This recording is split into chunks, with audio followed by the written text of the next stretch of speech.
Hello,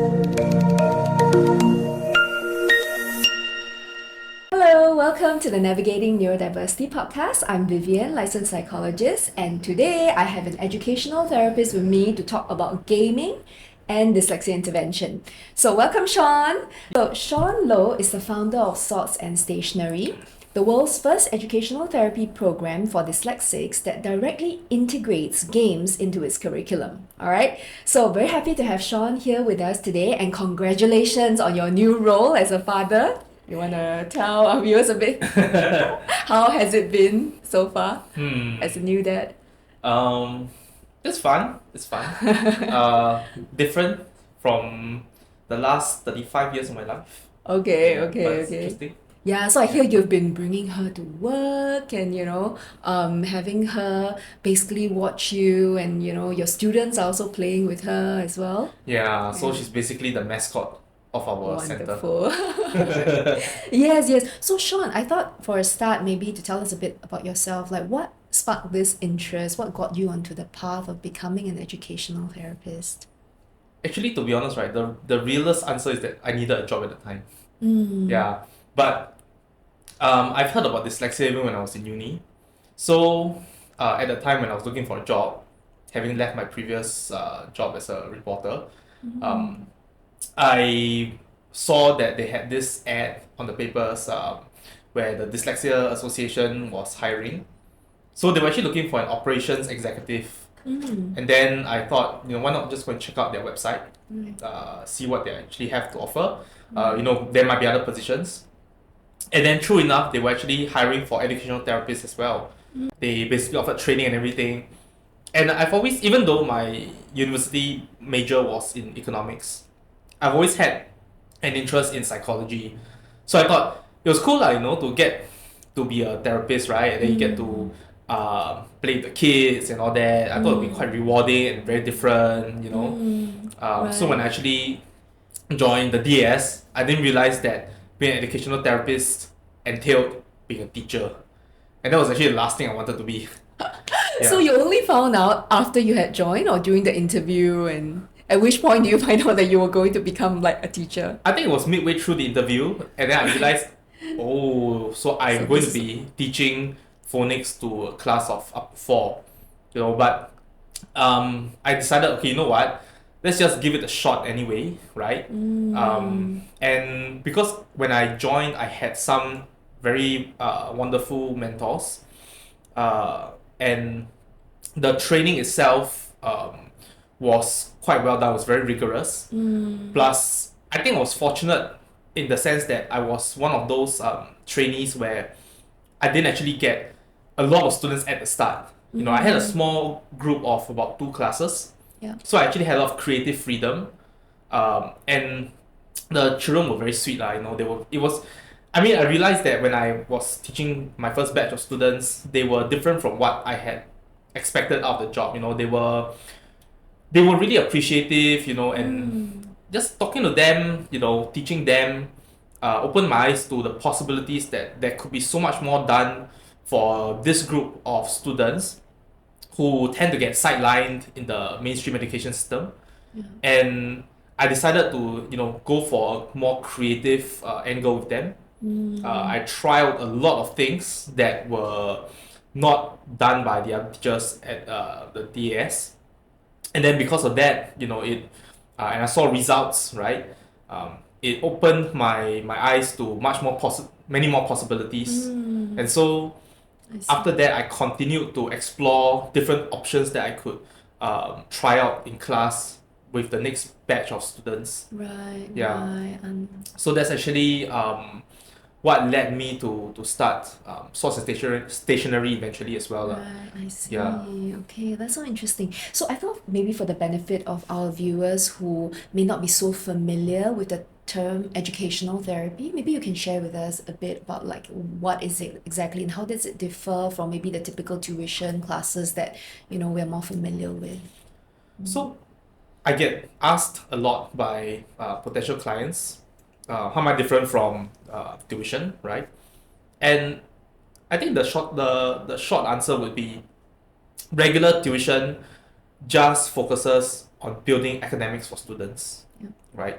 Working up their grades, oftentimes through rote learning, right? Practices, and they are closely aligned with the mainstream syllabus, but a lot of tutors also turn to school papers, But so basically, the whole idea is just practice, and yeah, they do teach techniques as well, right? But it's still very much a one size fits all approach generally across the industry. But educational therapy is different. So it's quite interesting because I got to see the weakest students when I was new. I got to see the strongest students as well. Both groups of which um, tended to have preferred. Both groups would have certain styles that would fit them better, right? So there were some teachers who enjoyed teaching the weaker students, and there were some that would prefer to teach the really strong ones. Yeah. Although those were quite minority, in terms of teachers who prefer these students. So for the weaker students, right, you really have to dive deep to figure out what the underlying problems are. What is hindering them from reading and spelling accurately, right? Could it be behavioral issues, right? Could it be comorbidities like ADHD? So once you actually figure out these problems, then you come up with a strategy that can help them in class, right? So that would be more aligned with traditional educational therapy, right? Where you come up with intervention strategies specifically created to help such students. Okay. With the stronger students, right, there's always the assumption that they are good enough to attend regular tuition on their own. But that's also not the case, right? Because for strong students, again, they may have certain underlying weaknesses. They can hinder them from going to a regular tuition center and just doing the same stuff as the other students. I have students with a lot of good potential, right? But it could be that they exhibit certain disruptive behavioral patterns in class, right? Why do they exhibit these behavioral patterns?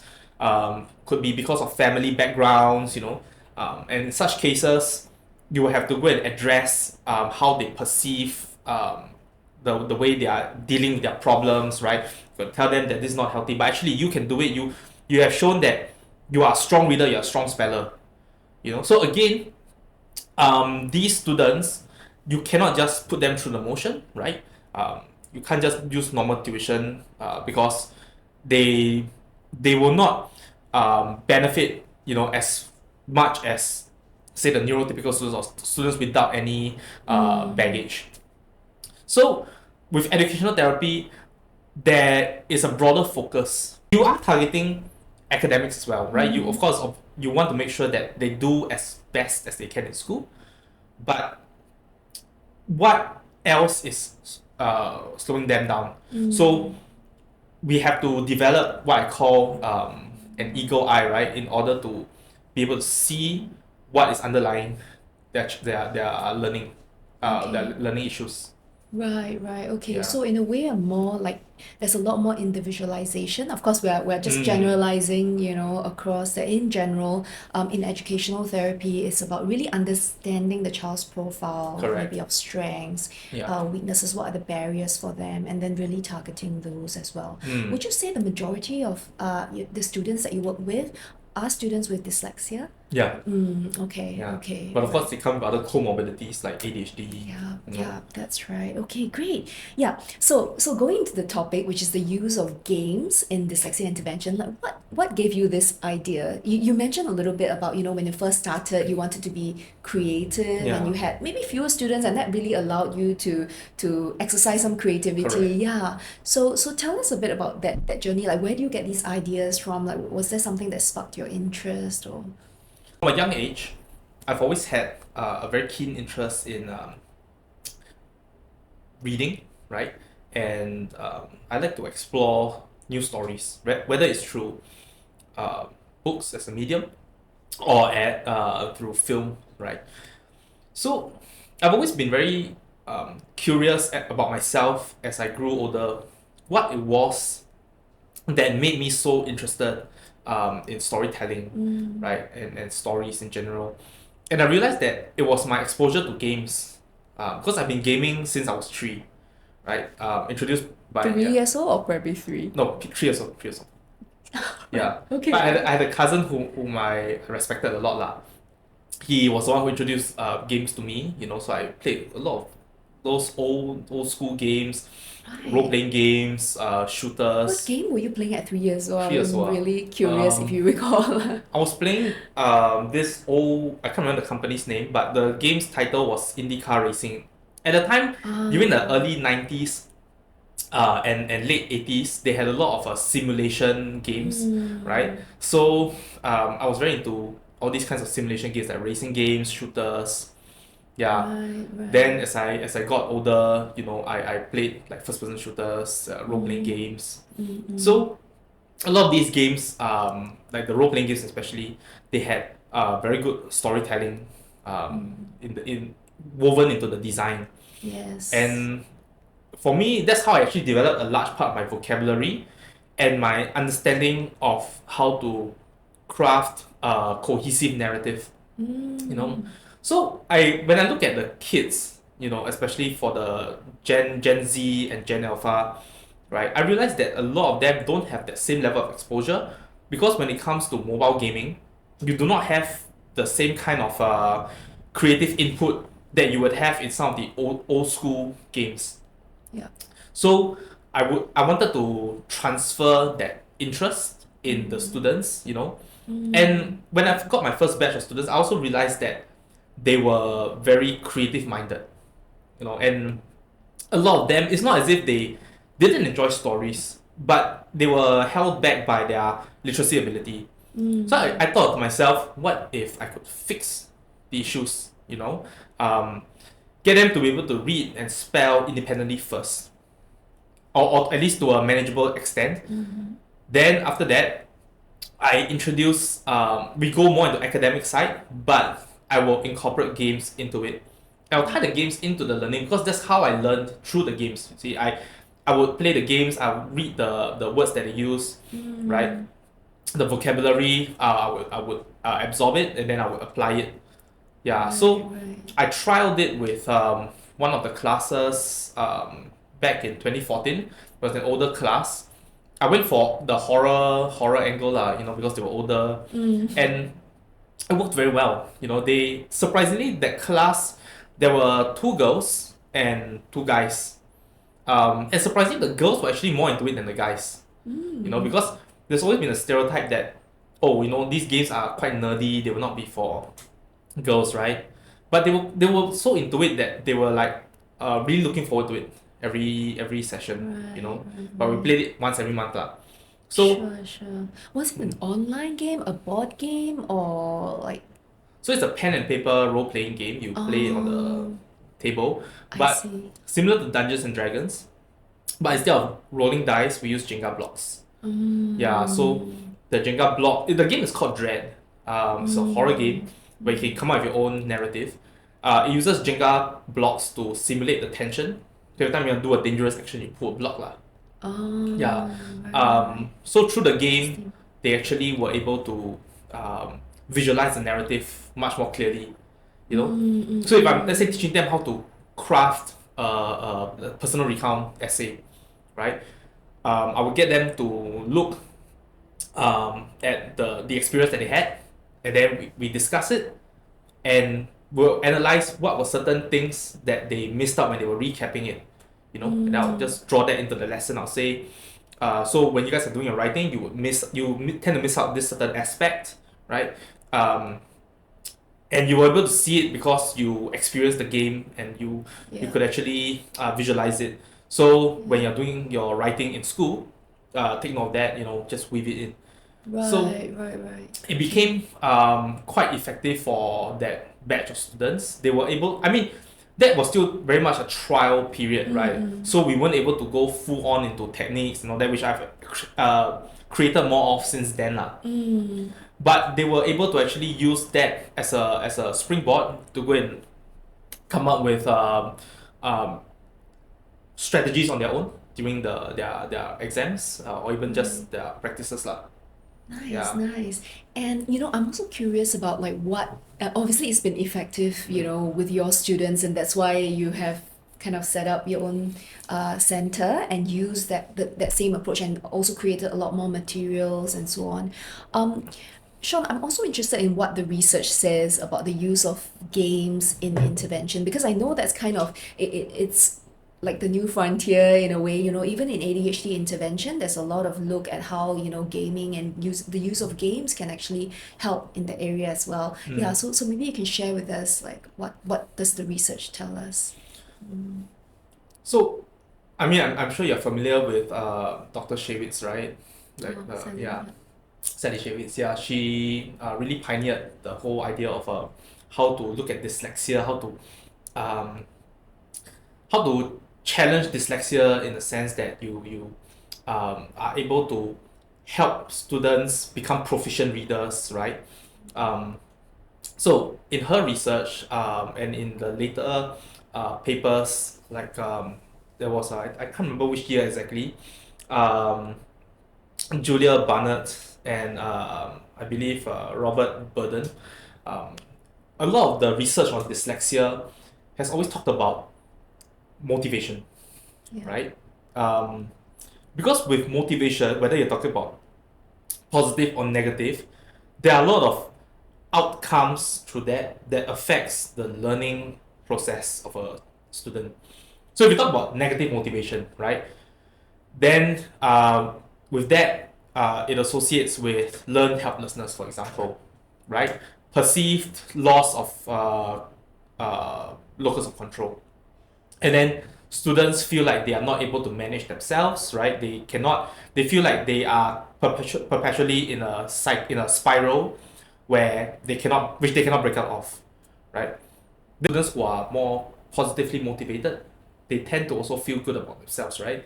And that also positively affects how they absorb new knowledge, right? How they apply the skills that they've been taught, rather than being caught in the vicious cycle of helplessness lah.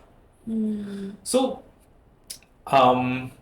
motivation is something that a lot of people tend to, I wouldn't say neglect, but not pay as much attention to, because the assumption is that if the student does well, they'll be automatically motivated, especially for the older students, right? But sometimes you got to find something that's more intrinsic, right? How do you get them to be interested in the subject in the first place?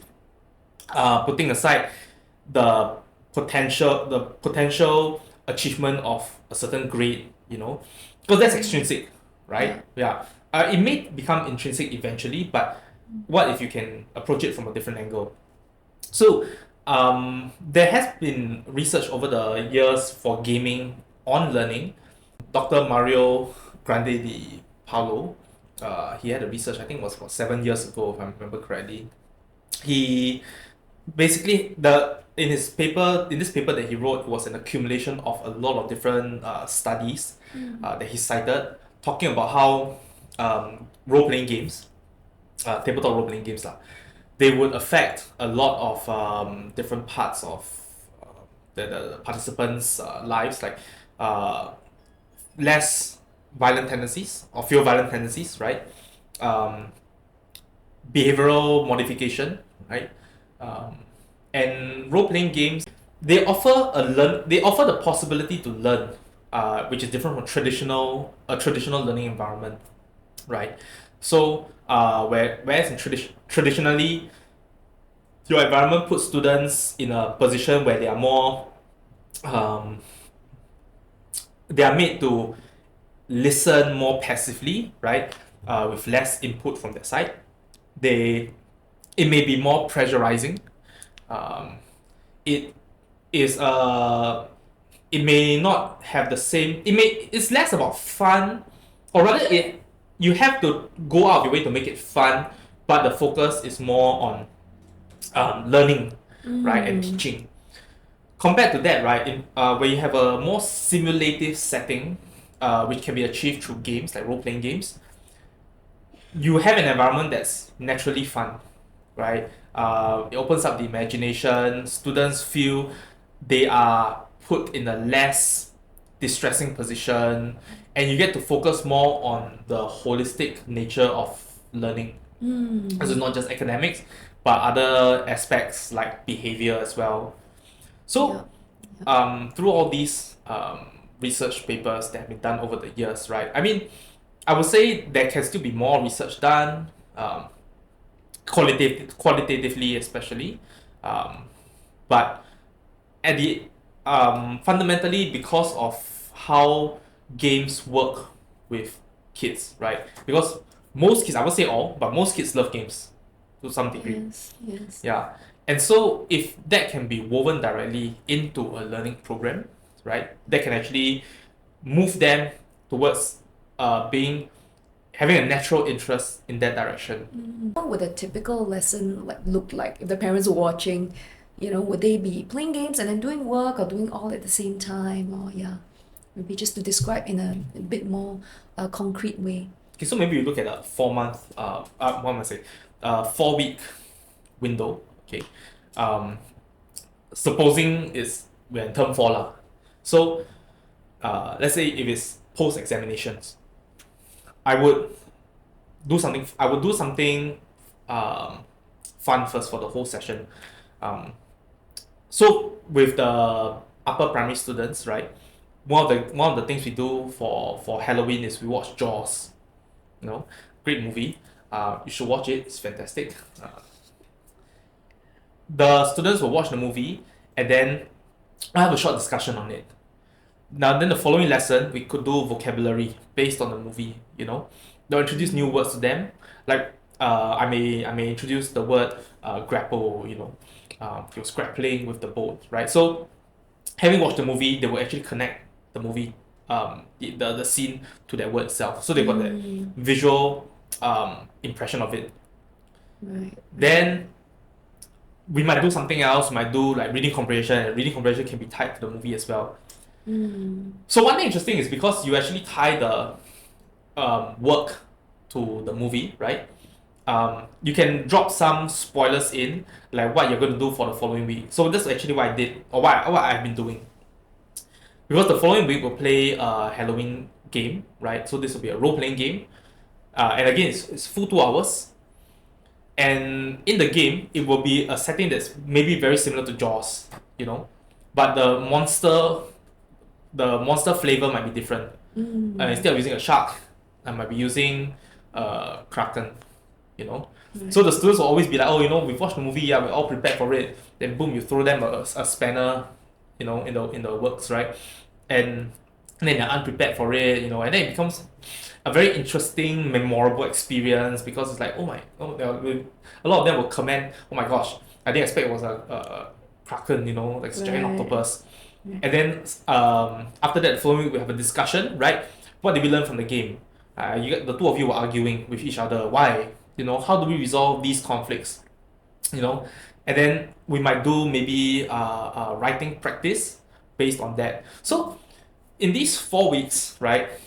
I mean we've got 2 sessions where they are totally focused on fun, but then you've got another 2 sessions which are built off the fun activities, right? And that really targets a lot more than what they would normally acquire elsewhere. Like in a school setting, because you're targeting not just vocabulary and reading comprehension and writing, but you're also focusing on social behavior, right? Verbal expressions, non-verbal communication, things like that, right? Emotional regulation. Yeah. So you mentioned things like writing, vocabulary, reading comprehension, and things like that. What about kids who need like really the basics, kind of like maybe OG, looking at letter sound correspondences and things like that? Would this still be like a suitable program for them if they needed that? Yeah. And how do you incorporate games into, like OG? Yeah. So, for example, with the weaker students, or rather the beginner students, I do a lot of storytelling.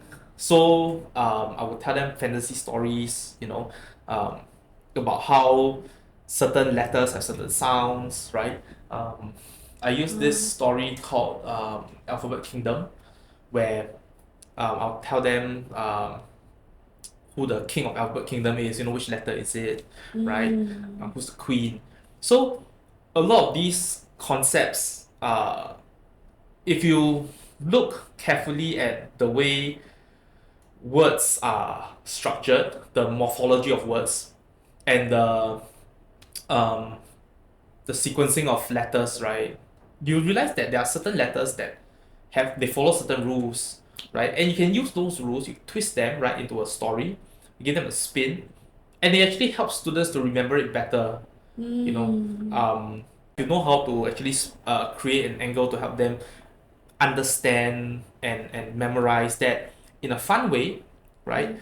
Then it actually helps them to make the neural connection between like say letter sound correspondence. Yes, Yeah. yes.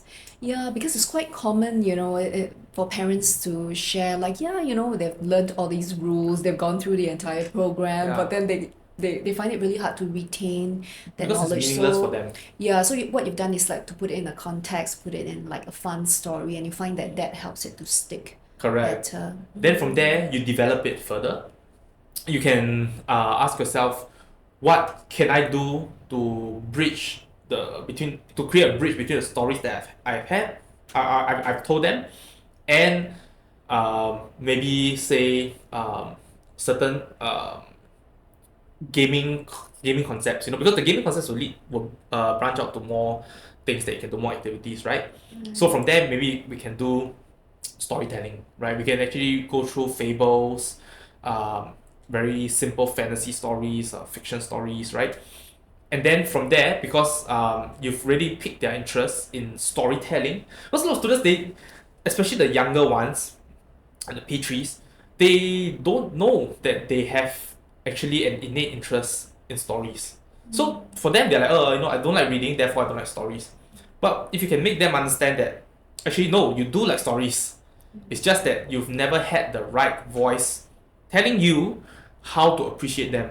Yeah. So when you can make that connection there, right, and then you can abridge that and the next activity, and then you slowly branch out from there, right? That actually helps them to grow in that area.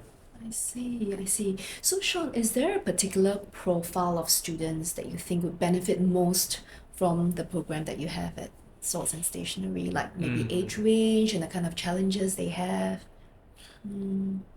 Typically, we take students from P3 and above. Usually, they tend to be older lah. Majority of my students are in secondary school already. Yeah, because they've stuck with me for years. Right, Yeah. Younger students, usually it'll be case by case basis. Because for younger students, I realized that without the pressure of examinations, because at the end of the day, I do want students to be able to do well academically as well. Yeah. So a lot of the younger ones will always be asking, when are we going to play the next session of Hero Kids, which is a role playing game. Right. So I'll be telling them that, okay, look, you've got to work on your sounds first. Okay, I would okay, love okay. to play, but let's go through for the next 3 weeks. Then at the end of the month we'll play. Right, so for the younger ones, you use it more like as a reward. And more as a You reward. still need to work on the basics Yeah, with them. correct. But because of that, I would say that there are certain service providers that will do better than me for the younger kids lah. Yeah, with the older ones, because there are more issues to tackle, and because they actually do see a need that's quite imperative, because they are racing against time. They are starting to see more the importance of PSLE and examinations. So it's usually easier for me to get through to them lah. Right, right. I was also wondering about the profile of kids who have dyslexia and ADHD as well, when they have, because it's a very common comorbidity, right? Yeah. Do you find that you can capture this group really well just because it's motivating and it's interesting to them? I've had very severe, like students with very severe ADHD before, which surprised me when they actually took quite well to the games. Back when I was in the DAS, I had one student that a lot of teachers couldn't take. So being the only guy, I took lah, because I like to handle more challenging students, and it was a very very sweet boy. I actually miss him a lot. I think he should have graduated Sec 4 already. I think last year. Getting him to write his name was an achievement. Don't talk about doing spelling and everything, you know. Right. But during the game, right, he was very into it. And when we discussed the game, you know, you can actually start to see all the what we call like 小聪明, all the street smart things that he has learned, acquired in school, and he's applying it into the game. You know, and he's able to rationalize. He was more verbal. He was less distracted. Very interesting to me, and that's why I figured that it actually will work as well with for students with ADHD. But the reservation is that there are students whereby I will actually have to get a teaching assistant to sit in as well. That was what I felt I needed for some classes in order to make the learning truly effective through the games. But because of the teaching assistant's presence, right, it actually really helped me to impart certain values and to teach the students certain perspectives that were very important, you know. So I would say even as far as ADHD, like severe ADHD is concerned, shouldn't be a problem. But that being said, there are students whom I feel would not be so suitable for the program. One group would be students who don't like games. I've had such students before, you know, whereby they played the games and they were asking me, you know, why are we playing? You know, so it happens, right? And that's fine. Then in such cases, I think I would advise the parents maybe get something that's more aligned with their interests. You know, if they're more interested in nature conservation and animals, then by all means go for that. You know, because there are places that offer more singing, dancing, you know, activities along these lines. Okay, Shaun, so having worked with students with dyslexia over the years, right, what do you think are the key factors that really would enable them to thrive? Values are the most important, in my opinion, including resilience, and having a drive, having a goal.